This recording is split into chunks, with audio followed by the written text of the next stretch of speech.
What is going on, guys? Welcome back to another episode of Talking Halos. I'm your host today, Jared Timms, and I am joined alongside my co-host, my partners in crime, Brock Davis and Nate Green. Fellas, boys, Angels lose 2 of 3, but how you doing?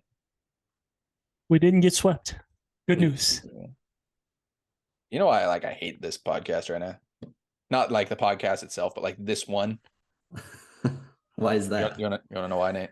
You wanna Because know I why? because I had them losing 2-3. No, because you had it exactly right.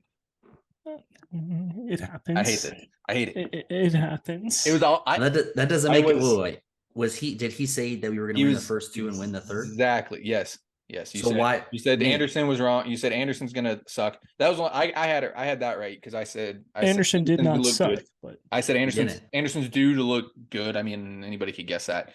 But then you said they would lose that game. They lost that game. We'll talk about that. You said I think everybody kind of in the world thought everyone they were had going to them lose losing to against Corbin Burns. Burns. It's kind of how it works. And then winning this third game was going to be interesting to see if it happened. We just like Nate, your 9-8. favorite player on the Angels 40-man, Jose Suarez, pitched fantastically today. I was going to say he actually we'll put faith in Jose. Well, it was more of like a 9-8 game because Colin Ray for Milwaukee wasn't going to throw well, and so that's fair. Interesting. I hate this. That you're right. I hate it. Just gonna let you know. But with all that being said, guys, thank you so much for listening and watching this podcast.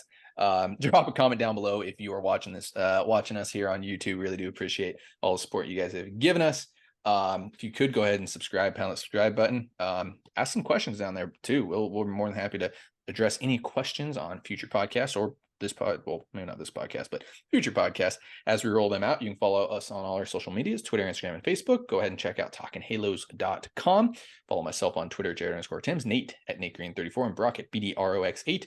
Guys, let's get it rolling. Let's talk about this Brewers series. Again, feels like another letdown.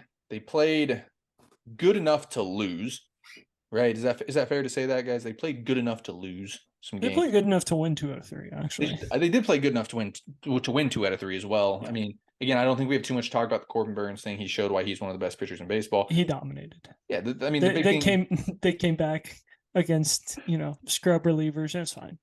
Tip the cap. Clutch Mike Trout being clutch, hitting 2 home runs that game with the Angels being down. If you want to call it clutch, that's fine. I call it clutch. They did make Devin Williams come into the game, which is huge. Yeah. Which Devin Williams is disgusting. I love watching Devin Williams. I'm a baseball fan. When it comes down to baseball, I love watching baseball and watching good pitchers, especially Devin Williams is so much fun.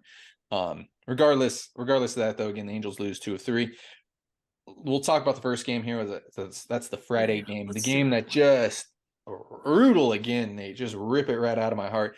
Tyler Anderson pitches spectacularly. What does he go? 6 2/3, I think, if I'm not mistaken there. Aaron Loop comes in. You hope that Aaron Loop finishes that inning off, which I am personally not a huge fan of bringing Aaron Loop in there. I'll talk about it here in a second. Why is Aaron Loop in that game? No. I'm fine with bringing it.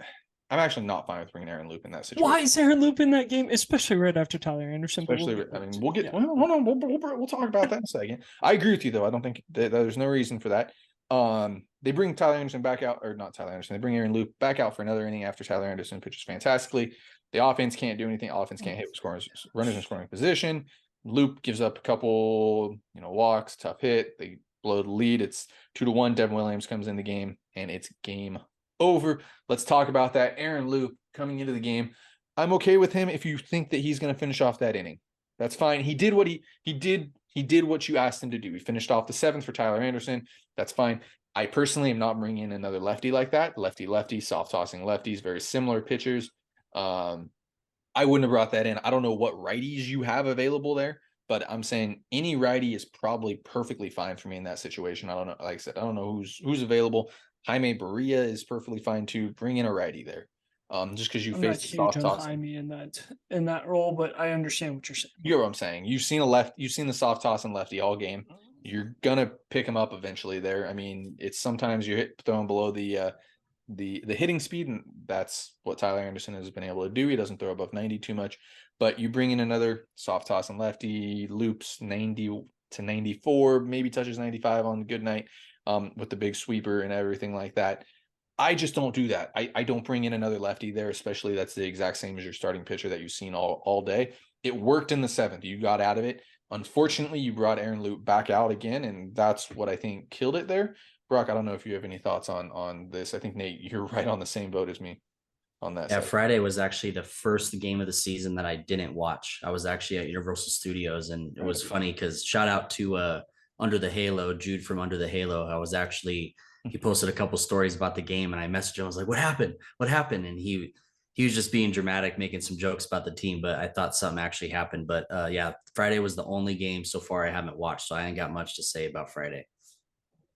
What do you feel, Nate? Talk to me about it, man. Talk to me about bringing in lefties. You're soft tossing. What is Phil Nevin doing? What does the freaking analytics bullcrap say about bringing in Aaron Loup? What, like, all of it? Like, I know we're saying the same thing every single time, but it's like it has to be addressed. Like, you gotta put guys in spots to succeed. And okay, Aaron Loup getting the out, sure. You know, Willie Adames has reverse splits this year. I know we're, about 28 games into it right now, so he's got reverse splits. Congrats. So you get out of that one. And then you've got 3, 4, 5 with Aaron Loup, who has been arguably the worst reliever on the Angels, if not the American League. Like, on the Angels. Let's go that far right now. You're good. Just say on the Angels. Might be the worst reliever on the Angels. Keep going. He is the worst reliever on the Angels.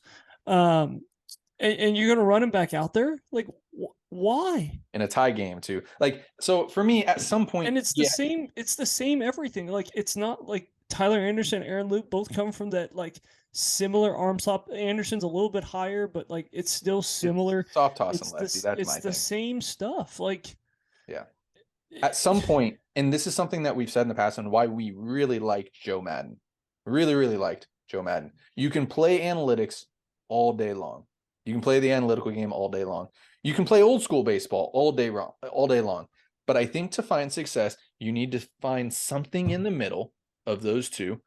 Analytics, full Dodgers, full, I don't even know if the Astros really, whatever, everybody's doing analytics. You have to remember that. There's some part of analytics. You have to include that. But you also have to include old school baseball and want to win games. When you bring Aaron Loup back out there, it's like you don't want to win that game. It's like you were lose. It's like Tyler Anderson pitched 5 innings and it was like, let's go clean up his mess. That's kind of what it seems like. You got to go and want to win that game. It doesn't matter. At some point, it doesn't matter what the algorithm says. You got to want to win that game. And this is, we talked about it. They lost against Corbin Burns. That was their 3rd loss. Legitimate loss. They lost against the ace Luis Castillo. Weird. They lost against the ace Corbin Burns. Forgot the other one they lost, like legitimately lost. The other losses that they had, they do not want to win. It's been, either mental mistakes, it's been bringing in the wrong relievers like they did here. Not saying that they go and win this game. Like if they lose in extras because they shut out the Brewers the rest of the way, I think we're all perfectly fine with it. It was that blowout game against Toronto.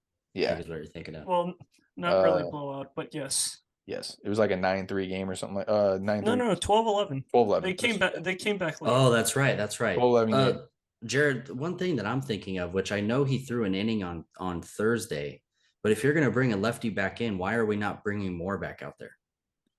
That's because the algorithm says that you can't bring a guy back that's the most frustrating thing about the stupid algorithm to me.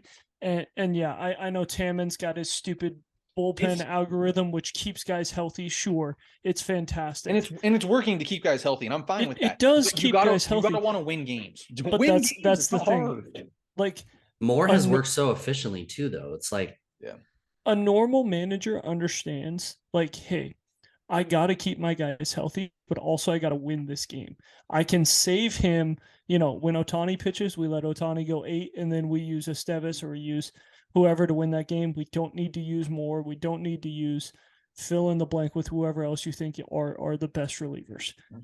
Instead, his stupid bullpen algorithm says, oh, this guy threw 20 pitches yesterday. He can't throw today. It's like, I'm going to see how many pitches he threw on Thursday because I'm curious now. I don't think it's fine to bring, like, if you're bringing Loop in to finish that inning off, that's fine. But if you don't have guys available, 21 have too many pitches according to the algorithm. Yeah, I would assume according to what they're doing, I would assume Matt Moore was probably not available the next day. 21 makes sense. It's way too many pitches according to the algorithm. That's the issue, though. You gotta want to win. You gotta want to win that game. It's all about conserving arms for the postseason that they're not going to get to because they don't win the games they need to. Yeah, you got to get to the postseason first. If you had the Rays record right now, sure, conserve the arms and make sure you're ready to go for the postseason because those guys look locked and loaded for the postseason. But you don't. You're fighting for 500. You're teeter-tottering around 500, and it just needs to be the want to win needs to be there.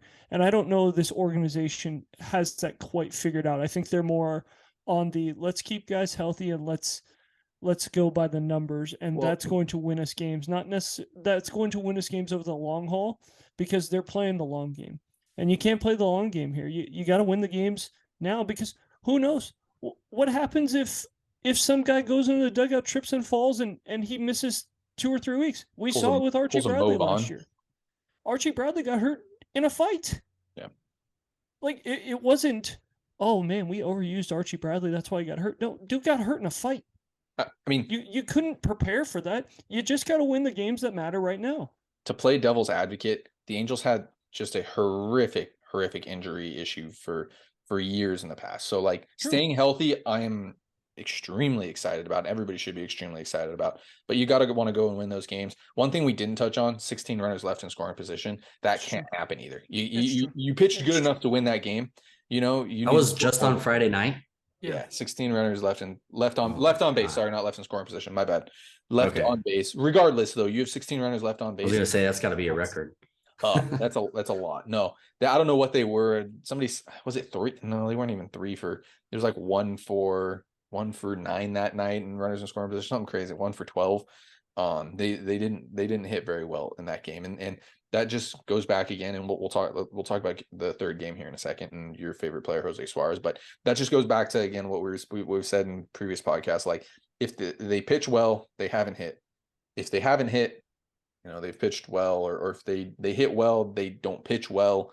If the bullpen, or they don't play defense, the defense gives it up. You know, it's always been one little thing, and it's just mental mistakes, not wanting to win.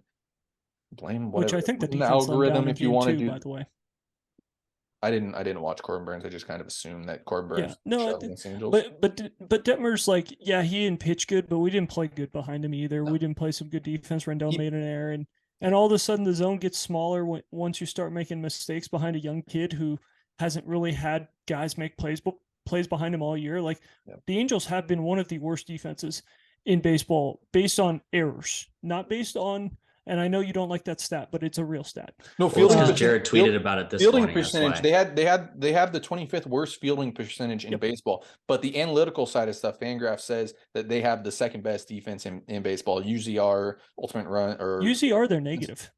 Defensive run saved. It compiles. They're positive. I know. It compiles everything together. Everything they're second. But out above average. Why is there such a big gap there? Why is there a 29 team gap there?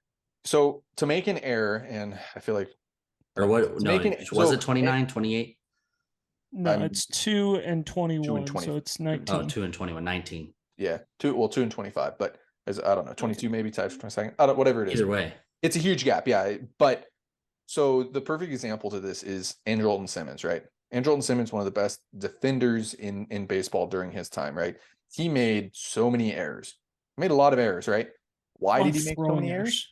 Why did he make so many errors? He got the balls that nobody else did. He got the balls that nobody else gets to, and that's what the Angels. Fielding percentage wise, he's getting hurt, but then in a all around metrics, he's going to exceed. Yeah, whereas like Luis Renifo last year probably had a decently good fielding percentage, but like UZR horrendous because he doesn't have a lot of range, doesn't get to those balls, doesn't save hits. You know, he makes the routine play, sure, and you do need to do that as well. But like, if you can make plays that a lot of people don't make, that's what makes you an elite defender. Like Kevin Kiermaier makes the elite play, makes the like normal plays. He also makes the stupid elite plays as well. So that's what the step from like good defensive analytical defense to great analytical defense, which the Angels are playing great analytical defense. They are making errors and making mental mistakes for sure, but they're getting the balls that probably a lot of people don't get to.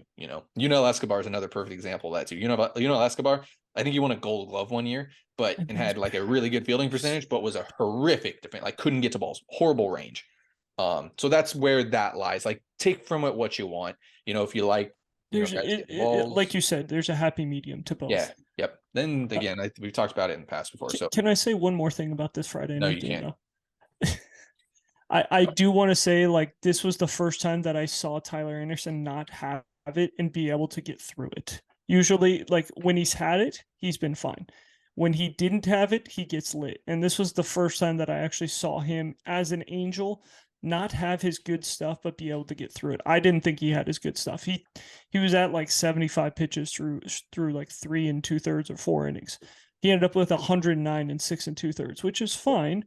He didn't really have his good stuff, but he was able to get out of things and pitch through it. So I did see that from him, and that was good sign, because that's a good sign of an ace. He's not an ace, but it's a good sign of an ace when they don't have their stuff to be able to go out there and get 6+ innings and give up less than 1. So huge. Yep. So game 2, I don't need to really talk about that one too much. Corbin Burns shoved, really pitched well. Mike Trout had 2 home runs. Clutch Mike Trout, by the way, had 2 home runs. You're welcome for that. Game 3, Jose Suarez, Nate's favorite pitcher, pitched enough to make another start. Is that fair to say, guys? Yeah, absolutely. Well enough to make another start. And I think right now where you're at with Jose Suarez, that's kind of how you play it. You play it like a starting pitcher late in a game. You're going batter to batter. Right now, you're kind of going start to start with Jose Suarez. If he makes a bad start on this next start that he has, whenever that is, what do we got? 6 days from now, would it be next Saturday? Probably, I would assume would be his next start. Of course, they have an off day in there too, so probably Sunday again. Depending on if they go 6-man rotation, they could probably skip him. There's a lot of stuff we could probably dive into there, but whenever he makes a start Saturday or Sunday, this next start, if he pitches bad, you're back on it and you're thinking very, very hard. It's like, do you put him in the bullpen? Do you DFA him? Because one start, a good start, he still walked some guys. I think he had 3 walks today, and he only threw five innings and everything like that. He pitched, and it was a Sunday lineup. Sunday lineup. That's fine. It definitely was a Sunday lineup. Yeah, he didn't face an elite lineup by any means. He also earned himself another start. So you expect to see him back out there again on Saturday, Saturday or Sunday next week, just to see where he's at again. But you do play it start by start. If he pitches well again, he's earned himself another start in 2 weeks, But let's play it by ear. Let's get him next Sunday and see kind of how that works, because this Angels schedule does not get any easier. It's always good to get out of on the road on a plane with a win. And I think that's kind of what the Angels did. It would have been nice to see them win 2 of 3. But back to Jose Suarez, I'll kind of let you guys talk. Brock, do you have anything on Jose Suarez there? Because I think that was kind of the big talking point here in this game. Yeah, he definitely looked better. He was keeping him more off balance. He was throwing that low and in slider to the righties, and also the low and away changeup, and his changeup looked a lot better than it did before. Obviously, that could be contributed to the potentiality of him tipping the previous start. But that wasn't his first start where he did not look good. So even if he was tipping, I still think this is a good step in the right direction. And he was also, despite the 3 walks, was kind of surprisingly somewhat efficient too. Like, I think if I remember correctly, it was 77 through 5, I think is what it was. Some around there. So basically 15 pitches, if my math is right. No. Yeah. I don't know. I'm bad at math. Either way. 12 to 15 in that range. Yeah, 12 to 15 innings. Manageable. Yeah, really, especially with 3 walks on top of that. So he was getting soft contact. I think, what was it, 6 Ks he finished with? Yeah. Yeah, so 6 Ks, 3 walks. Obviously, we would try to like to see those walks come down. But honestly, to a certain extent, if those walks aren't hurting you and you're still pitching that efficiently, that's also a really good sign too. So I don't want to say I'm excited. I don't want to get ahead of myself. It's like really one good start. Also, like Nate said, it wasn't up against, top tier Brewers lineup. But to a certain extent, you're coming in, already lost the first 2, and I'm sure he wasn't in the best mental headspace after his previous starts. So it's good to see him come back and do what we know he could potentially be capable of. I've definitely leaned more towards Nate's side of Jose Suarez since the beginning, but I think that he can still show flashes of being a good number 5 or 6. And that's the key. I don't think he's going to, I don't see him being much better than that on a good rotation, obviously. And whether or not you call ours a good rotation, I guess depends on what time of the month and how good we've pitched. But either way, real quick, one more thing that before we move on, I wanted to touch on something Nate said earlier that I forgot. Shout out to Victor Rojas. I saw a little clip of him saying, I think it was on the newer podcast. What's the one called? The Angels win one, yeah. Angels win. There you go. So I saw a little clip of it, and he said, Nate was saying, we got to win every game that matters. We got to win. We got to win. We got to win. Whatever we got to do, try to keep people healthy, but we got to win. Victor Rojas said, I'm going to paraphrase, so it might be a little messed up, but for a majority of the teams, every team is going to win 60 games and lose 60 games. It's with what the remainder of those games, those teams are going to do.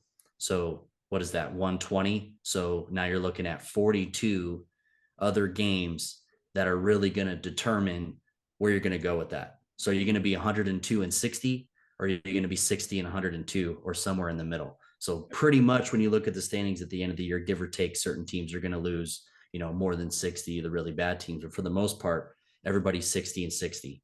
Those other 42, those are the game. And honestly, this Brewers series, I feel like is kind of one of those series where it's like, hey, it's a good team, but they're still beatable.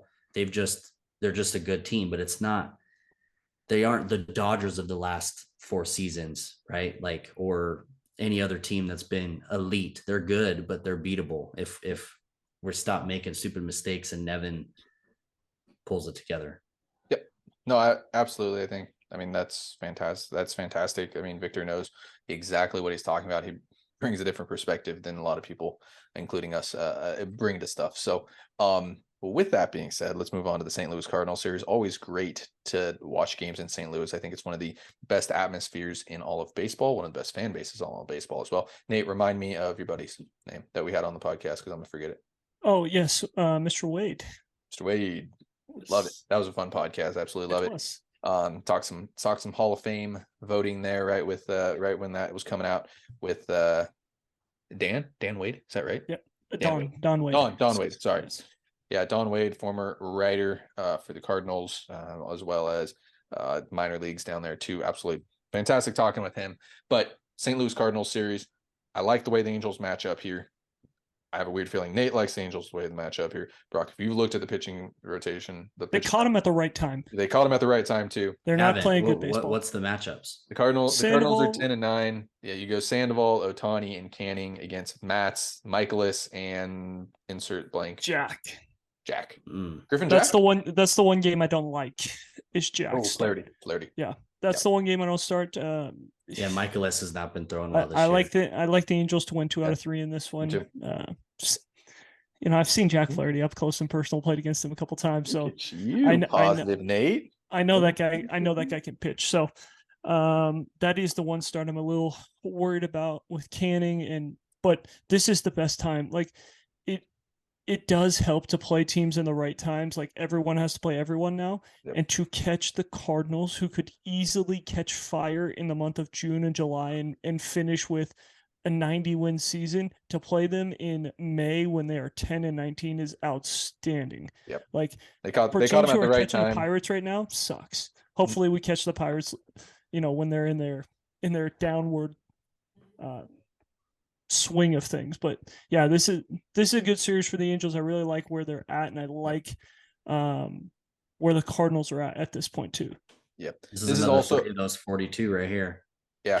This is a series that the Angels have always. I feel like the Angels can 100% sweep this series or take 2 or 3 in the series. I favor them. I like them at 2 or 3. I think they win the first 2 games, and a winning streak happens. Nate, fun fact there for you. They won yesterday. They win tomorrow. It would be the first time not involving the Oakland A's. It would. We talked about that. However, this is also a series that the Angels could play and make the Cardinals hot. They've done this before a lot in the past. Absolutely. And it definitely feels like this is a series for the Cardinals to get hot. And I'm sure the Cardinals are looking at it this way and their fans are looking at it this way. It's like, ooh, the Angels are coming to town. That's a tough matchup, but this is a series that is winnable, even against Shohei Ohtani, even against Patrick Sandoval. And, if the Cardinals swept, it wouldn't surprise me that we could be coming on and, having a conversation like, damn, like Jared looks smart right now, which doesn't happen too often, but Jared looks smart right now. Just Jared? Just Jared. Well, all three of us. I mean, like it could very well, like I said, this is one of those series that the Angels could sweep, and I think they should take 2 of 3. However, this is a series that could make the Cardinals very hot.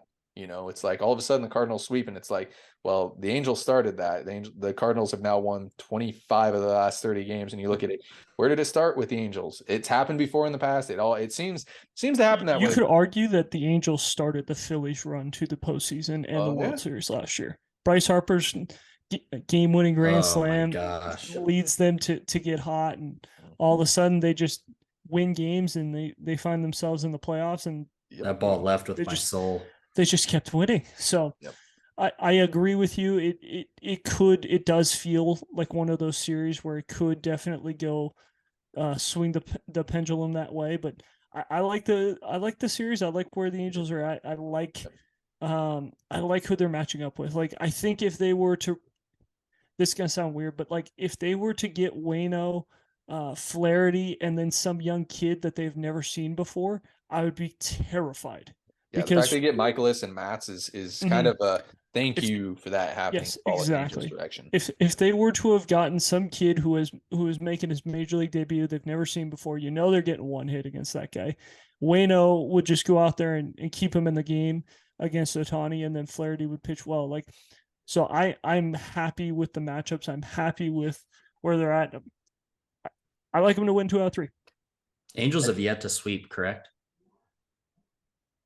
Correct. That's correct. They have. Okay. The most that they've ever won in a row is 3, and that's twice. They won 2 out of 3 against Oakland, and they started the first game against Seattle. They lost the first game against Oakland, and then won 3 straight. So those are their only 3 wins in a row all year. Should have swept that first series against Oakland, but shoulda, coulda, woulda. We can play the shoulda, coulda, game all. We can play that. We can play the what if game all day. We should be in the World Series. By the way, Nate, their other starter, I think, is Jordan Montgomery, unless he's in the bullpen. No, Jordan Montgomery's good. He's thrown the ball well. That was a good trade for both sides. So the Angels kind of caught the Cardinals at a really good time. This is, again, a series that could get the Cardinals hot. Wow. So, guys, with all that being said, thank you so much for listening. Let us know what you think about this Cardinals series in the comments down below. If you could, go ahead and subscribe wherever you are listening or watching. You can go ahead and follow us on all our social medias, Twitter, Instagram, and Facebook. You can follow myself on Twitter, Jared_Tims, Brock at BDROX8, and Nate at NateGreen34. Guys, thank you so much for listening. Have a great rest of your day.